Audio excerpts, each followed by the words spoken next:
السلام علیکم۔ ہم امام علی علیہ السلام کی زندگی پر بات کر رہے ہیں۔ 12 اماموں کی یہ سیریز ہے۔ تو آج کے جو لیسن ہے اس کا نام ہے خون کا غسل۔ میدان جنگ تلواروں کی آوازوں سے گونج رہا تھا۔ بڑی گھمسان کی جنگ جاری تھی۔ ایک طرف بت پرست تھے اور جو بتوں کو سچا ثابت کرنے کے لیے میدان جنگ میں اتر آئے تھے، دوسری طرف اللہ کے ماننے والے تھے جو اسلام کے سربلندی کے لیے سر پر کفن باندھ کر میدان میں اتر آئے تھے، اور وہ تمام جو اللہ کی معرفت دینے کے لیے یا اللہ کی وحدانیت کو منوانے کے لیے آئے تھے، تلواروں سے اپنے جوہر منوا رہے تھے۔ میدان جنگ میں ہر طرف گرد اڑ رہی تھی، تلواریں ہی تلواریں ٹکرا رہی تھیں، گردنیں شانے اور ہاتھ کٹ کٹ کر گر رہے تھے۔ فضا میں خون کی بو پھیلی ہوئی تھی۔ مسلمان شیروں کی طرح دشمنوں پر جپٹ رہے تھے اور ان لاشوں کو خون میں نہلا رہے تھے۔ دشمن پر مسلمانوں کی دھاک بیٹھ چکی تھی اور وہ بوکھلا چکے تھے، اور وہ تو سوچ کر آئے تھے وہ پل بھر میں مسلمانوں کا خاتمہ کر کر چلے جائیں گے، مگر یہاں تو معاملہ بالکل الٹ گیا تھا۔ جب رسول اللہ صلی اللہ علیہ وآلہ وسلم بدر کے میدان میں پہنچے تھے تو آپ صلی اللہ علیہ وآلہ وسلم حضرت علی مرتضیٰ علیہ السلام کو دشمن کا حال معلوم کرنے کے لیے روانہ کیا۔ انہوں نے بڑی خوبی سے یہ خدمت سر انجام دی اور مجاہدین نے بدر نے پہلے پہنچ کر اہم مقامات کی ناکہ بندی کر لی تھی۔ 17 رمضان مبارک 2 ہجری کو جنگ کا آغاز ہوا۔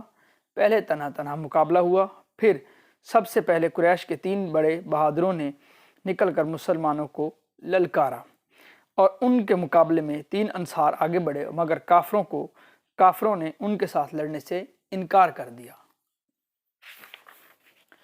ہماری حیثیت کے مطابق جو ہیں وہ میدان میں ہیں، یہ کافروں نے کہا۔ اس پر رسول اللہ صلی اللہ علیہ وآلہ وسلم نے اپنے خاندان کے 3 عزیزوں حضرت حمزہ، حضرت ابو عبیدہ اور حضرت علی علیہ السلام کو ان کے مقابلے پر بھیجا، اور انہوں نے اپنے دشمنوں پر اپنے انداز سے حملہ کیا۔ حضرت علی علیہ السلام اپنے مد مقابل ولید پر حملہ کیا اور پل بھر میں اس کا کام تمام کر دیا۔ اس کے بعد وہ حضرت ابو عبیدہ کی مدد کے لیے بڑھے اور پل بھر میں شیبہ کو بھی خون میں نہلا کر رکھ دیا، اور حضرت علی علیہ السلام کی شجاعت دیکھ کر کافروں نے ان کا گھیراؤ کر لیا۔ حضرت علی علیہ السلام نے بڑی بہادری سے ان کا ڈٹ کر مقابلہ کیا اور انہیں خون کا غسل دے کر زمین پر گراتے جا رہے تھے۔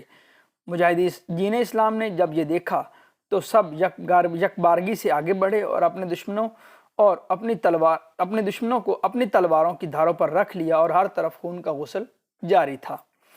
مسلمانوں کی تلواریں موت بن کر کافروں پر برس رہی تھیں، انہیں خون میں نہلا کر رکھ رہی تھیں۔ حضرت علی علیہ السلام نے بڑھ کر دشمن کی صفیں الٹ کر رکھ دیں۔ حضرت علی علیہ السلام نے تلوار بجلی کی طرح چمک کر دشمنوں پر برس رہی تھی اور ان کے خون سے غسل کر رہی تھی۔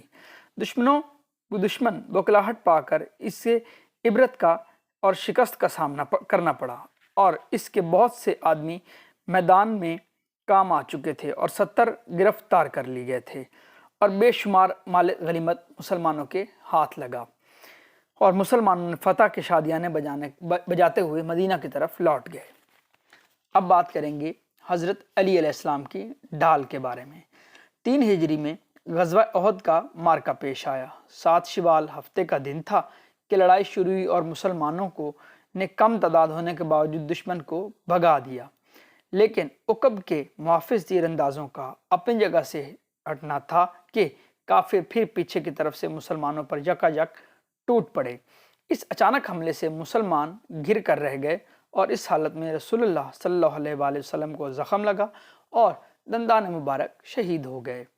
لڑائی کے آغاز سے پہلے ہی مکہ کے لشکر کا علم بردار طلحہ بن ابی طلحہ میدان میں اترا اور مسلمانوں کو للکارنے لگا۔ طلحہ بن ابی طلحہ قریش کا نامی گرامی بہادر تھا۔ حضرت علی علیہ السلام اس کر مقابلے کے لیے نکلے، لیکن وہ حضرت علی علیہ السلام کے آگے نہ ٹھہر سکا، اور حضرت علی علیہ السلام نے تلوار کے ایک بھرپور وار سے اس کا خاتمہ کر دیا۔ اس موقع پر رسول اللہ صلی اللہ علیہ وآلہ وسلم نے نعرہ تکبیر بلند کر کے خوشی کا اظہار فرمایا۔ اس کے بعد طلحہ بن ابی طلحہ کا ایک بھائی حضرت علی علیہ السلام کے مقابلے پر آیا، مگر وہ بھی حضرت علی علیہ السلام کی شجاعت کے آگے نہ ٹھہر سکا اور خاک میں لوٹ پوٹ ہونے لگا۔ اب اراطہ بن شرجیل ہنکارتا ہوا میدان میں آیا، حضرت علی علیہ السلام نے آگے بڑھے اور لپکتے ہی اسے بھی ٹھکانے لگا دیا۔ اب عام لڑائی شروع ہوئی تو حضرت علی علیہ السلام شروع سے آخر تک دشمنوں کا خاتمہ کرتے رہے، اور پھر ایک اتفاقی غلطی سے مسلمان دشمن کے نرغے میں آ گئے اور کافروں نے بڑھ بڑھ کر رسول اللہ صلی اللہ علیہ وآلہ وسلم پر حملے شروع کر دیے۔ اس موقع پر رسول اللہ صلی اللہ علیہ وآلہ وسلم کے قریب جو جانثار مرد موجود تھے انہوں نے اپنی حفاظت کے لیے سر دھڑ کی بازی لگا دی، اور ان جانثاروں میں حضرت علی علیہ السلام بھی موجود تھے۔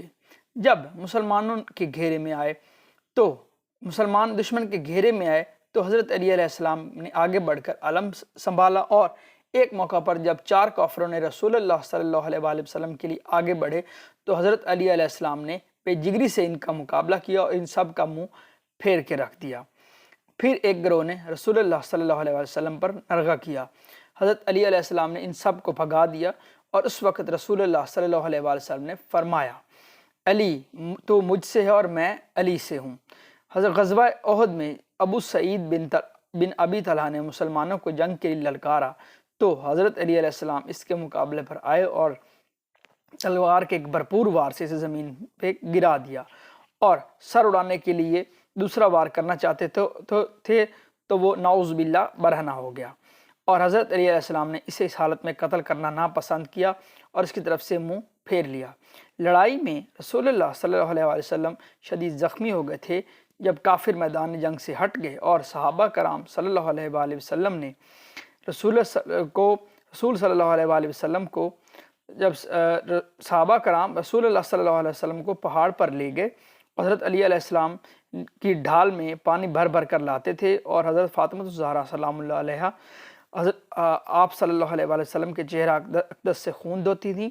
جب خون بند نہ ہوا تو حضرت فاطمہ سلام اللہ علیہ نے چٹائی جلا کر اس کی راکھ زخم پر رکھ دی، اور اس جنگ میں مسلمانوں کو وقتی طور پر نقصان اٹھانا پڑا، لیکن بعد میں کافر بھاگنے پر مجبور ہو گئے اور مسلمانوں کو فتح نصیب ہوئی۔